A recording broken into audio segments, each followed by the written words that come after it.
Pagpabarog sa mga housing units alang sa mga biktima sa landslide sa barangay Tinian Naga, posibleng masugdan karong buwana. Adunay live update si Luan Mirondina kabahin ni May.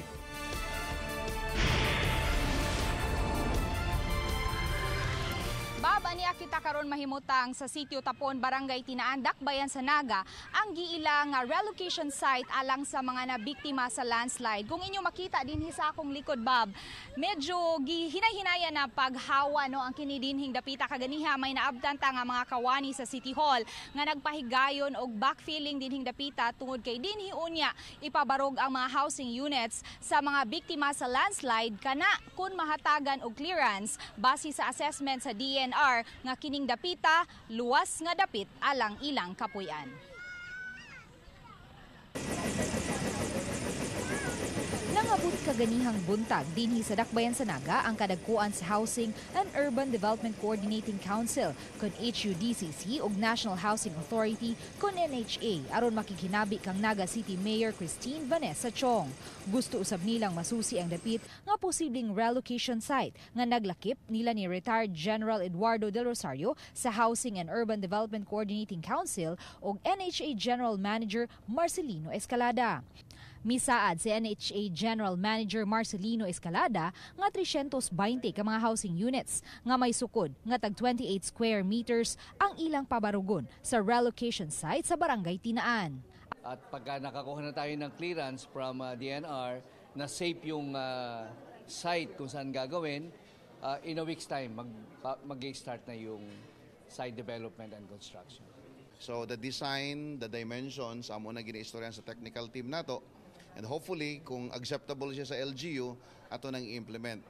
So as what our Chair General Rosario said early on, ato nang implement in 2 weeks' time. Abagahon sa National Housing Authority ang Phase 1 nga moabot gikan sa 175 ngadto sa 200 milyones pesos ang balor nga alang kini sa pamilya nga direktang naigo sa pagdahili sa yuta.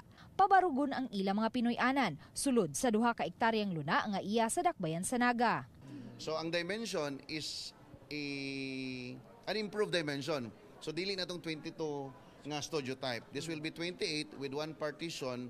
Then we'll make sure nga naka-tile siya o gwapo ang CR. Samtang ang pondo nga gamiton alang sa Phase 2 sa naasoy proyekto, kuhaon gikan sa congressional proposal ni 1st District Representative Samsam Gulyas nga mokantidad sa 215 ngadto sa 230 milyones pesos di inipahimutang ang mga mulupyo sa Dakbayan nga ubos sa giilang expanded danger zone. Matod sa kadagkuan sa HUDCC ug NHA nga hayan matapos ang Phase 1 sa proyekto sulod sa unom ngadto sa 8 ka buwan ug samtang magpabilin pa sa mga evacuation centers ang mga biktima sa landslide. Padayong mo-supervise ang Office of the Civil Defense sa tanan nilang panginahanglan. So if maingon ang DNR nga 300 meters from the landslide ra, okay, maminus-minus atong problema. All the rest pwede ra makabalik. Hindi lang naman ito ang nakikita natin. That's why we are organizing these regional government agencies to conduct sa ngayon rapid damage and needs assessment.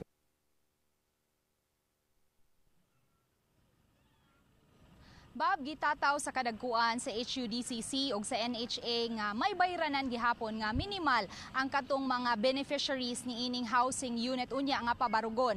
Apan lagi kon during the turnover unya naa si Presidente Rodrigo Duterte ug iya kini announce nga libre, hayan libre unya kini alang sa mga nabiktima sa landslide. Bob? Thank you so much, Mai, sa imong live report.